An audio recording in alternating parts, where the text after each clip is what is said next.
Hello, and welcome to our Phoenix Fitness Fanatics featured business interview.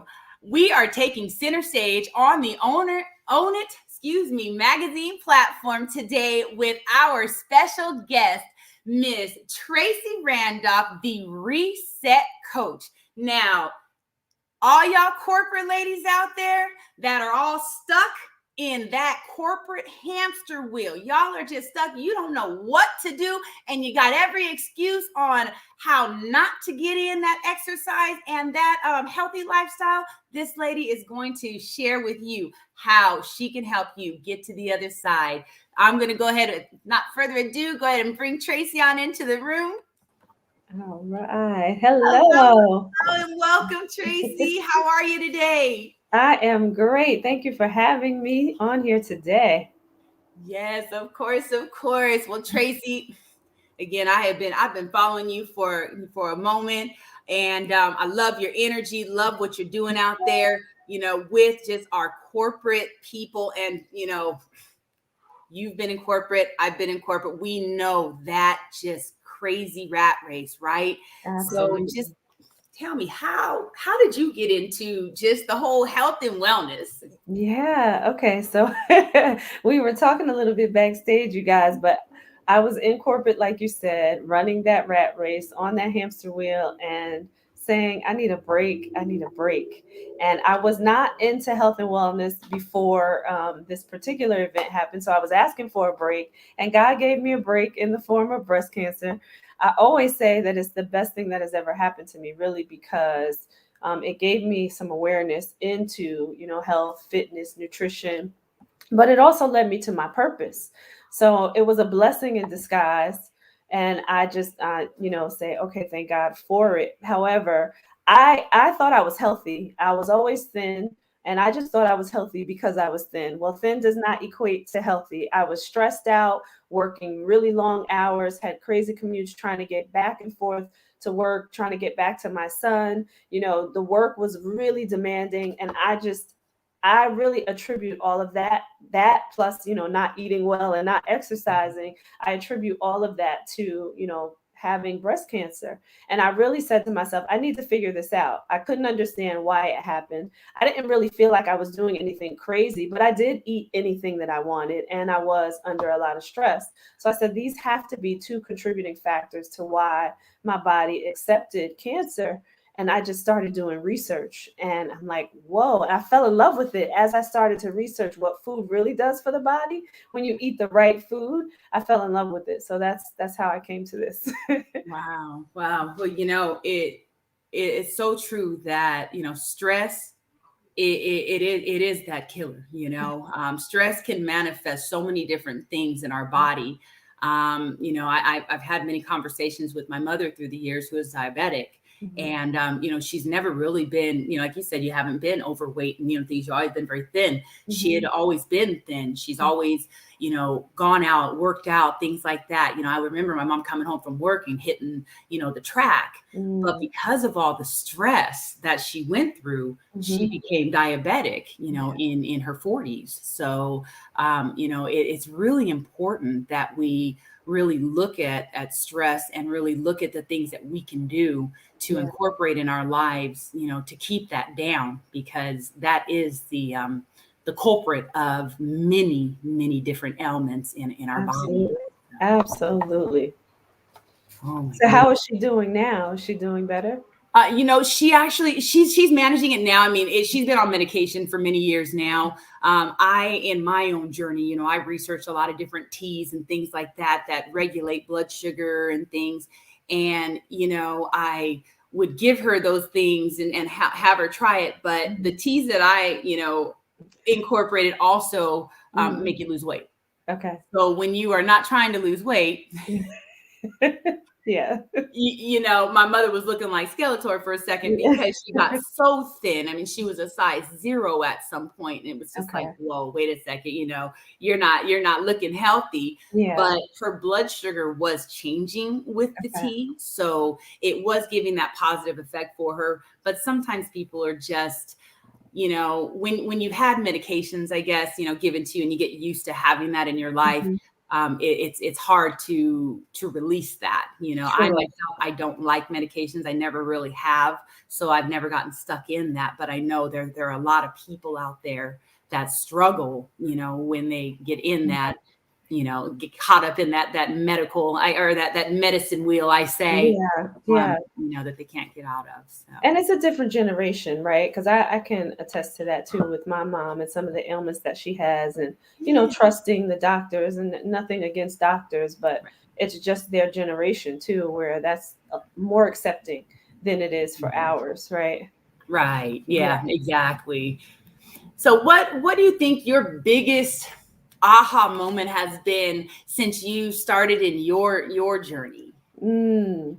I know there's probably I so many. yeah, there's a lot of them. But really, I would say that people usually start this journey for some other reason outside of it being physical.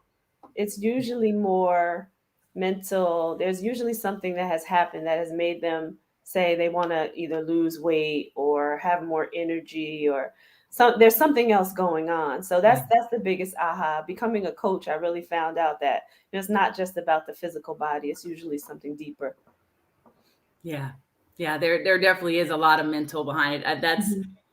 I really feel like if you're not right here, Mhm. you're not going to be right here. Mhm. Absolutely. In my own journey, I really had to find that unconditional love for myself Yeah. because I was heavy. I was on that opposite end of the stick where I had to really fight to try to get that weight off. And Mhm. it was a huge mental thing for me. Mhm. I didn't like looking in the mirror at myself.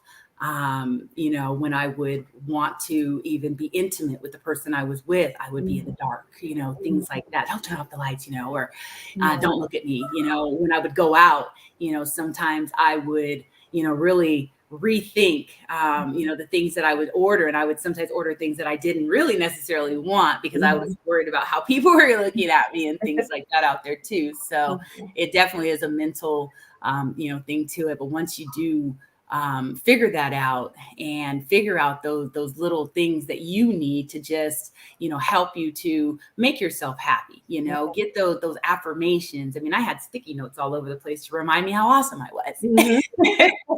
I love it. I still do that. So Yeah, right. Me too. And you yeah. have to, you have to just, I think this journey is, Mhm. it's a continuous journey. It's not just going to be oh, let's work out for 6 months to a year. We lose Mhm. that weight, and then we're just going to stop, and we're going to go back to our habits that we had again before. I mean, after releasing almost 120 pounds, I still struggle. Mhm. When the holidays come around, I Yeah. know that I'm probably going to gain a little bit of weight. It might Yeah. be 5 pounds. It may even be 10. It, Mhm. it ain't gonna be more than that because I'm okay. I'm gonna catch it. That's But right. I'm gonna be kind to myself now Yeah. and not, beat myself up that, oh my gosh, you gained these couple of pounds. No, you know what? Mhm. You gained it. You had fun, right? Mhm. You Mhm. enjoyed the time you spent with your family. Mhm. Let's go ahead and just jump back up on that wagon Yeah. and let's get back in business. Let's Yeah. get in action Yeah. and just do it all over again. Mhm. And again, it's just about being kind to yourself. So And I love that because it's that self-judgment that yeah. comes up that keeps us in the cycle of doing the things that are not great for our bodies or for our Right. minds or for our spirits, right? When you Right. cast that self-judgment on yourself, then you start to go down this road and it becomes a cycle instead of just giving yourself some grace and saying, okay, I did it. I enjoyed it. And now it's time for me to move on, right? Right. Like don't feel bad. Just Exactly. Exactly. Like I'll give you one. I like to be transparent with people, right? yeah. Because they think when you're into fitness that you just don't indulge. Well, my aunt makes me a sweet potato pie every Thanksgiving. So that is my thing. So I ate pretty healthy the dinner, but Yeah. the sweet potato pie, the whole weekend that I was in New Jersey, which is where I'm from, Yeah. I ate my sweet potato pie pretty much That's all right. by myself. And I had it with turmeric too. So I said, I'm going to balance it out. I'm going to drink turmeric. but I ate my sweet potato pie.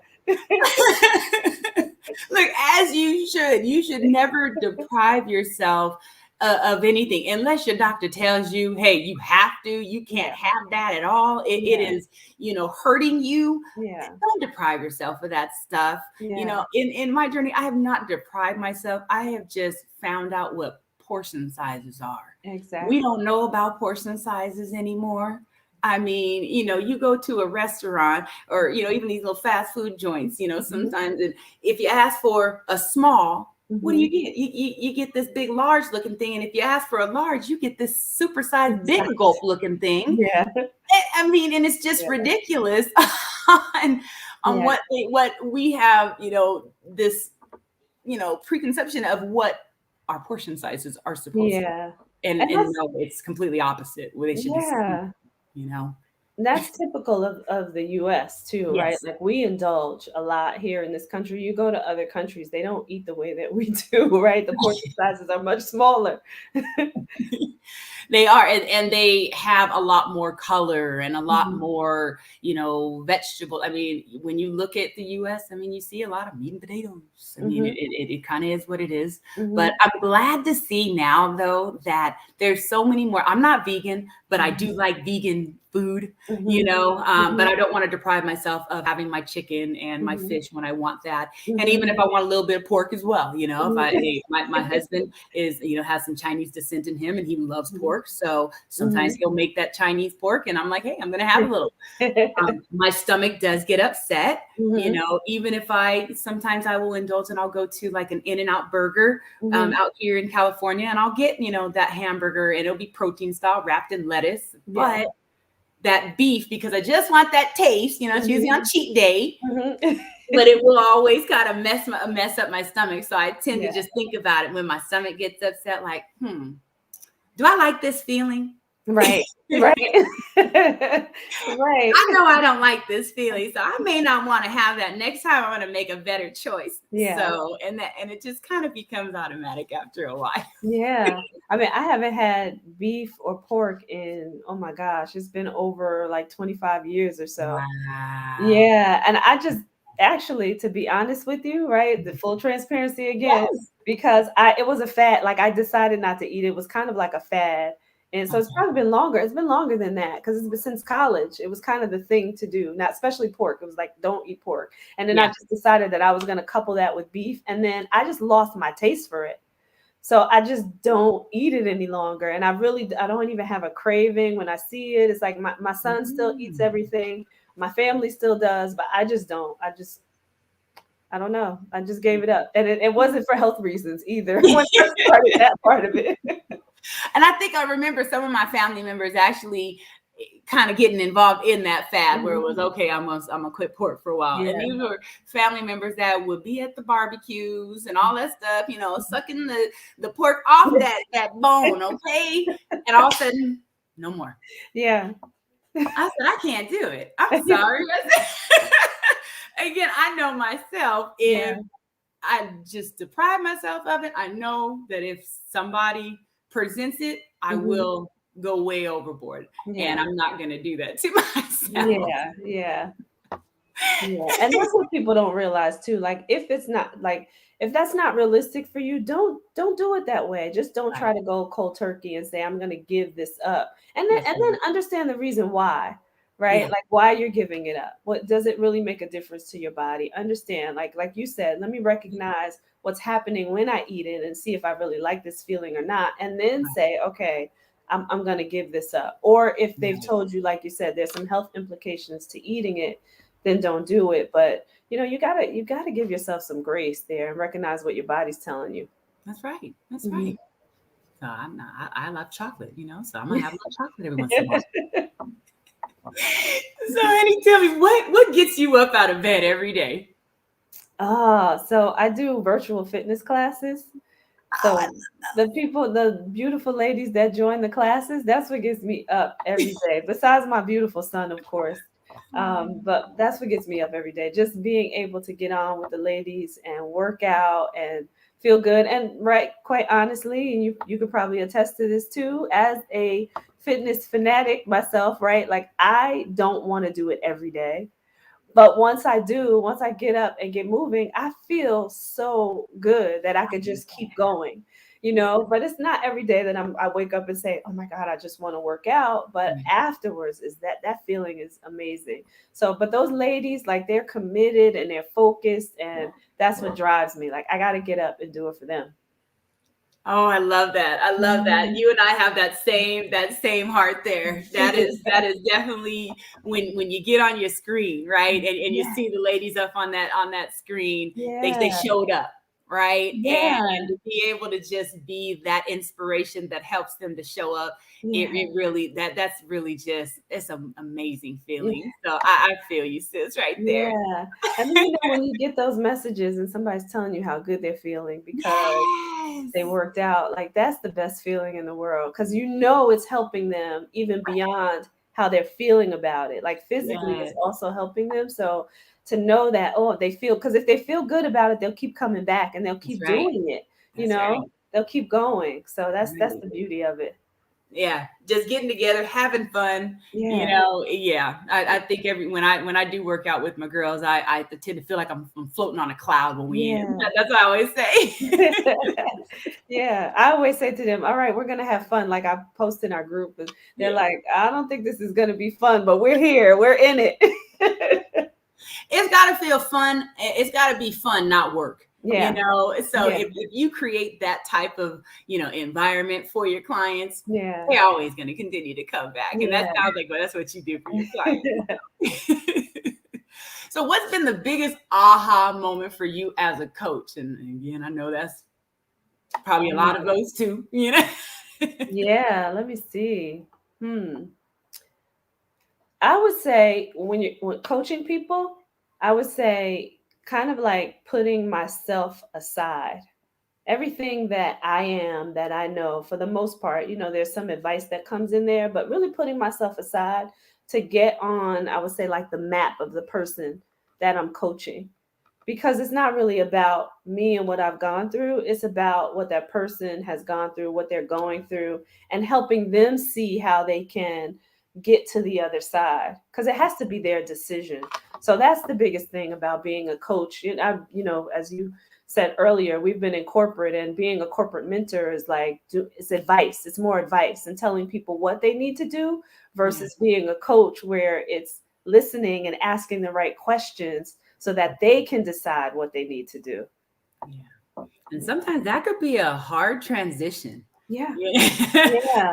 Coming out of HR, I really, really had to kind of realize that, like, hey, you can't just poke those orders and things. You have to really listen to what your Yeah. clients are saying and really, ask those questions for Yeah. sure. Just and not take it personal, because I Mhm. know sometimes when you're dealing with those certain clients that are a little resistant, Mhm. they can get a little nasty with you. But Mhm. that's just because it's their own internal fight. Mhm. But I have been cussed at. Mhm. I have been told, you know what, you're a B and I don't want to work with you no more because you just push me a little too hard. No, I'm pushing you in love. Yeah. Yeah. But and I think we just have to not take it personal and just know that, hey, they have that same internal battle that we may have been going through as well, through our journey to our Mhm. our good health. They're having that same type of issue as well. Yeah. So Yeah. And I'm sure, and you can tell me if I'm wrong, but I'm sure they've come back later and said, okay, you were right, right? Like, okay, this helped me, this worked, this. I've even had a couple people quit on me and then come back, a couple months later or so. Once few of them pounds started to come back on, and Mhm. they're trying to still do some of the things that they were taught. Which, hey, I give you credit for that. Mhm. But I'm sorry, if you have not been doing this for a while, you do, Mhm. and even when you've been doing it for a while, you still need an accountability partner. That's right. I have an accountability partner That's after right. almost a decade. That's right. You, That's you right. know. That's right. And if That's I right. want to, learn how to take myself to the next level, I'm watching, I'm looking at these other coaches out there Yeah. so I can ask the questions. Yeah. So all you coaches out there, don't ever be afraid to reach out to your sister and brother coaches out there That's that, right. can share their information and knowledge and wisdom with you. That's right. I think we really need to start to build that tribe of, Mhm. support around us and not Mhm. keep it to ourselves. So yeah, Absolutely. Yeah. I mean, listen, every coach needs a coach, right? There's always the definitely. next level You in hear that all the everything, every time. facet of our lives, right? Every coach needs a coach. Yes, I mean, look, Oprah has a coach. That's like the coach of coaches, Yeah. Even she's got a coach, right? Yeah, absolutely. So when you started your journey, what was really the hardest struggle in starting, in getting into your coaching and really getting started on your journey? Balancing time, really, to be honest, just because I was still in corporate America and I had a really demanding job. I was coming out of financial services and it was a little crazy. So just, going through school to get my certification for coaching, and I was doing two coaching certifications at the same time, my Oh, health and my wow. life coaching certifications while working. So I missed a lot of sleep at that time.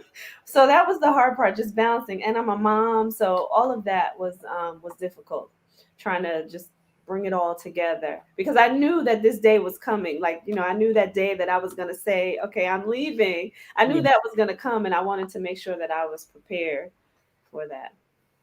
Yeah, I think the time management is definitely the hardest part, right? Yeah, yeah. How old is your son? He's 14. 14. Okay. Now, Yeah. does he get into the fitness with you? He does. He does actually. And sometimes he goes to the gym on his own. How about that? Yay! All Yeah, right. 'cause yeah, yeah. We moved to North Carolina and we have a gym in our complex. And Mhm. sometimes he does his own thing and goes on his own and he comes back. I'm like, what'd you work on today? It's like, today I did arms, today I did legs. So he's getting into it. So I love it. Oh, I love it. Yeah. He's even more conscious with the food. Now he doesn't eat the way I eat. Okay. Not at all. He's not there yet. But he is getting a little more conscious about what he's putting in his body. So making sure that, okay, I want this vegetable today, or he's asking for certain things that he knows are going to be a little healthier than Nice. before. Yeah, Yeah. yeah. So I I'm love when wearing the off kids on get him. involved. I am definitely rubbing off on him. Way to go, mom. Okay. I have a 16-year-old, so I Yeah. understand that battle. Wow. Is that your only one?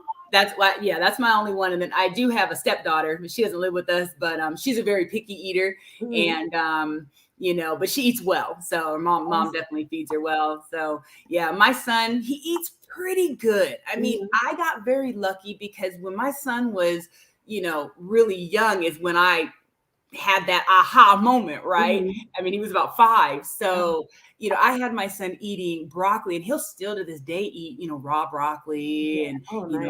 raw bell peppers and things Mhm. like that.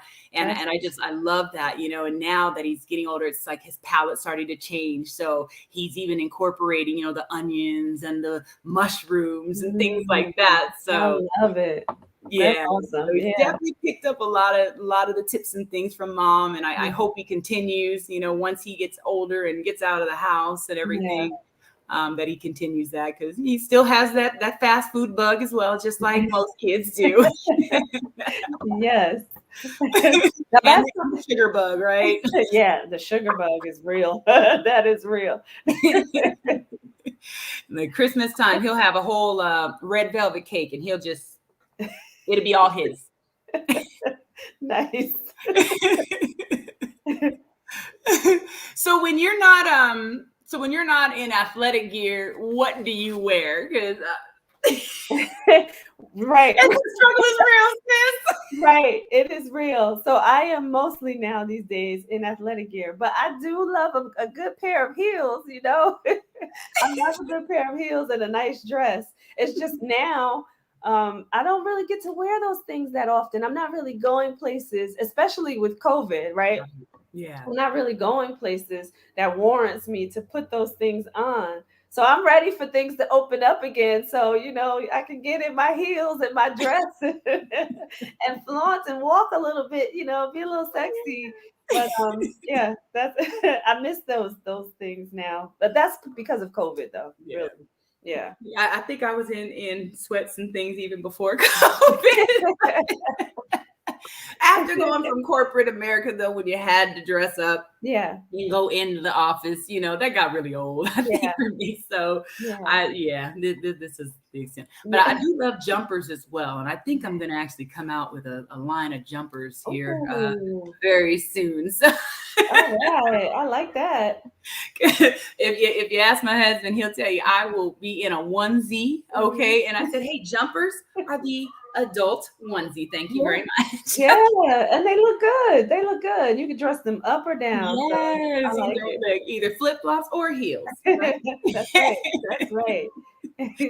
I try to. Well, my husband loves me to wear a lot of the heels, but I have a size 12 shoe, honey. So Mhm. All right. it's hard to get into them heels, and it's hard to Mhm. find heels with a size 12 shoe. Yeah. So tell me something. Mhm. I just have to ask. What are your favorite athletic shoes? Oh, okay.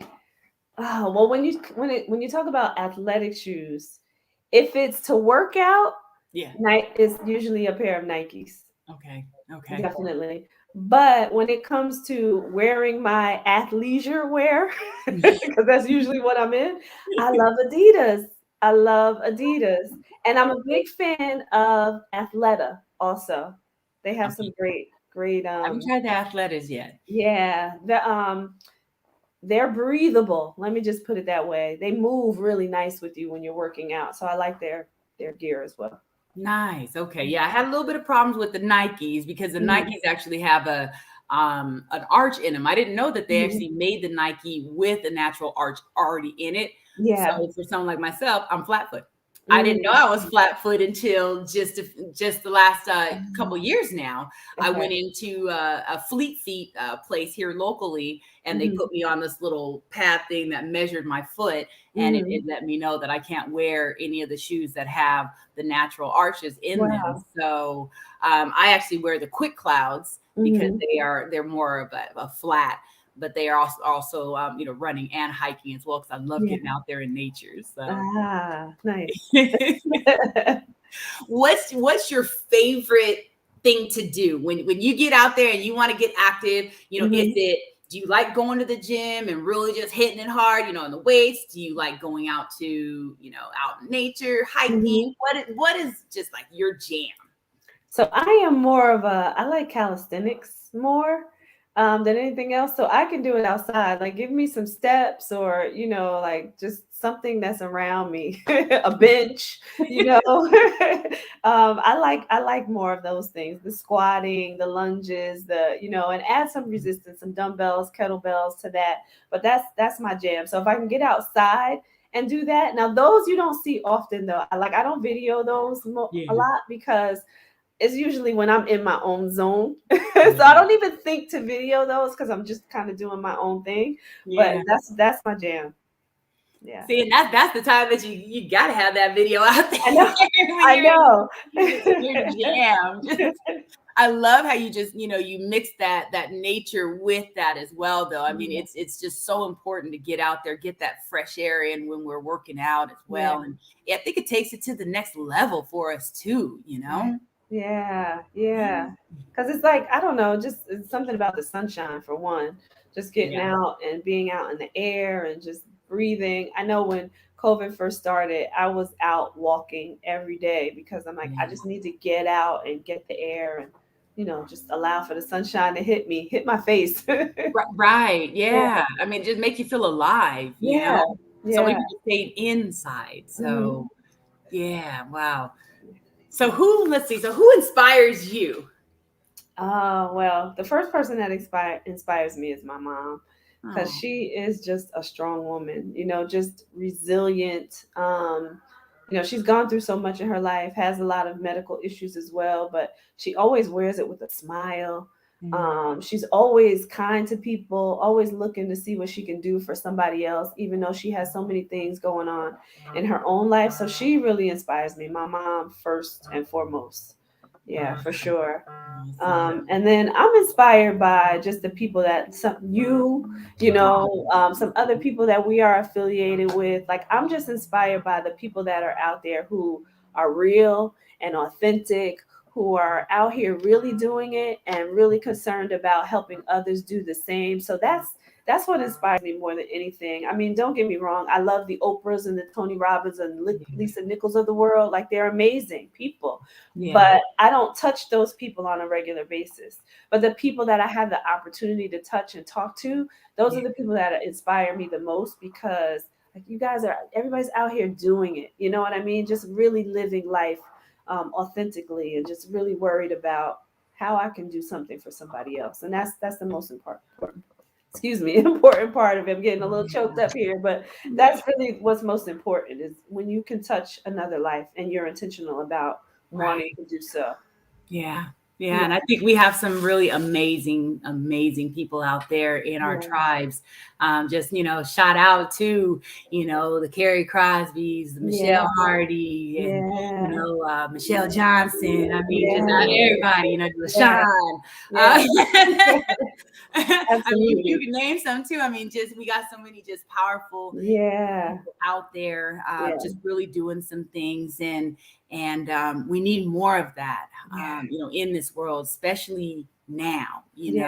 There's so much negativity going on, because of this COVID and just everything, the whole state of just everything, so it is so refreshing when you get to see, the podcast come on, and you have all these happy smiling faces out there, in their communities, really uplifting and inspiring people to just be better. I mean, I'm about to get choked up myself.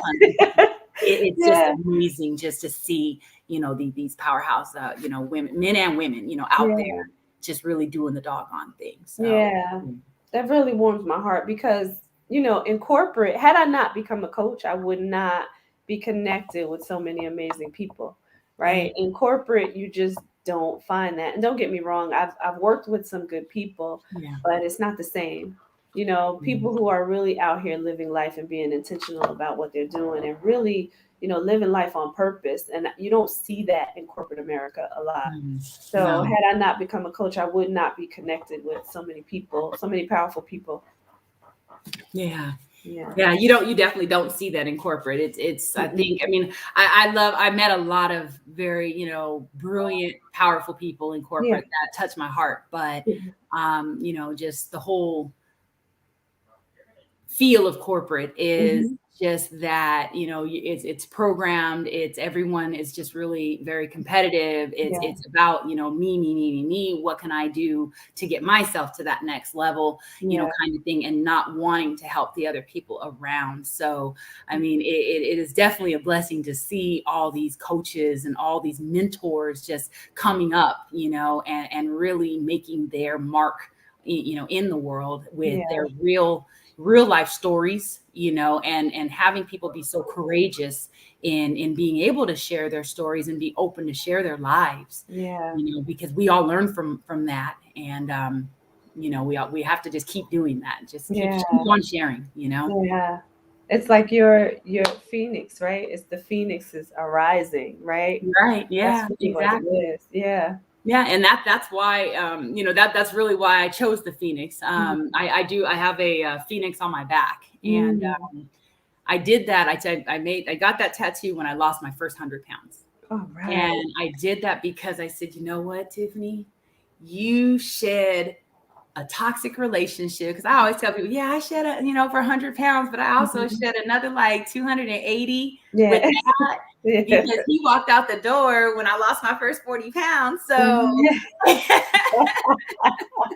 but, to come from, I felt like I was in the ashes. I felt that, I mean, everything was wrong. I felt financially I was broken. I felt spiritually I was broken. Everything was just a mess. Until I finally just, God touched me and said, hey, honey, get up. You got work to do. And I got up, and it's amazing, because that Phoenix is just everything to me. I even have it on my wall. I have a picture of my back on my wall in my bedroom, you know. Yeah. When I wake up in the morning, that's a reminder to me of that journey and that fight that, you know, I continue to fight, you know, because life is not perfect. That's You right. know, even now, I mean, hey, even though I have found that balance, it's still not perfect. I still get those curveballs. And you just have to just know how to just, hey, all right, you know what? Let's just move and just flow with it, you know, because it's gonna be okay. That's right. It could be so much worse, you know, so it's gonna be okay. Yeah. Yeah. I love it. And I love that you have it on your wall too. I always, when I'm coaching people too, to tell them to have something in front of them that anchors them to their why, you know, their Yes. motivation. Yeah. That's Yeah, you always have to have those anchors. I even have an old pair of pants that I keep around, my yeah. size 22. That was my heaviest, was Yes. size 22. And I'll take those, and sometimes you'll see pictures on some of my promos with me in those pants. And, you know, now when I hold them up, I fit in one side of the pants. Yeah. And it's so amazing. And everybody asks me, well, why do you keep those pants around? You ain't never gonna fit back in them pants. That's a reminder to me of where I came from. Yeah. And honestly, you know what? Y'all, everybody remind my husband, if something happened before, if I go before him or my son, bury me with them pants, because that is part of me and who I am. Okay. Yeah. Keep those anchors around you, because those anchors are going to keep you anchored to your why. Like you said, Absolutely. right there, Tracie, it is going to keep you moving forward. It is going to be a reminder to you that, you know what, you're freaking amazing, and you've done the work, and just keep on pushing. Yeah. And it's also like, you made it through this, so whatever comes up next, you can still make it. You'll still You got make it it. too. You got it. You thought that was the worst. Yeah. When you were going through that. Yeah. And you got through it. So no, just, you got this. We got anything. As long as we have faith, Yeah. we got anything. You can't fail. Yeah. Nothing is impossible. Nothing is impossible. Yeah. Nothing at all is impossible. So let me see. Oh my goodness. So what's next for Tracie? What is something big that's coming up for Tracie? Well, I am starting a new show in January on E360 TV. So I have one that I'm doing with 3 other ladies right now called Fem Talk. Yeah. And I'm starting another one called The Whole Living Show. So that one, Fem Talk, is, you know, everything that women talk about around the table, right? That they don't normally bring to the public. We are bringing it to the public. So it's an amazing group of women, and we have a good time on that show. But The Whole Living Show is going to be more about, you know, becoming healthy, staying healthy, mind, body, and spirit, you know. So it could be financial wellness, physical wellness, spiritual wellness, relationship wellness, whatever that is. I'm bringing that to that show. Oh, that's amazing. I love that. I am definitely going to be tuning into that as well. Yeah. Oh goodness. You'll have to come on. Yes. If you'll have me, I am there for sure. Well, Tracie, do you have anything else that you would like to share with our viewers today before we close up this interview today? Yeah, I would just say, you know, everybody out there, love yourself. Love yourself, and do what it takes to maintain your health and wellness, right? And that's not just your physical body, your emotional state, your mental state, your physical state, your spiritual state. Just love yourself through it. Awesome. Thank you so much. Thank you, Tracie, for joining us today. Everyone, if you would like to connect with Tracie, you can connect with Tracie. Her website is here. You can also connect with Tracie on Facebook at Tracie Randolph or The Reset Coach. Thank you so much for joining us today, everyone. Tracie, thank you for joining. Thank you for having me. I appreciate it. This was fun. Definitely. And I hope to have you on again real soon. Take care, honey. Thank you. Take care. All right, everyone. Thank you so much for joining us for yet another Phoenix Fitness Fanatics taking center stage on the Own It platform with our Phoenix Fitness Fanatics featured business interview with Tracie Randolph, the Reset Coach. Again, all of y'all out there that are in corporate, if you are looking for someone to help you to find that plan that can really help you take your health to the next level, definitely reach out to Tracie. Thank you so much again for joining us, and we'll see you on the flip side. Take care, everyone.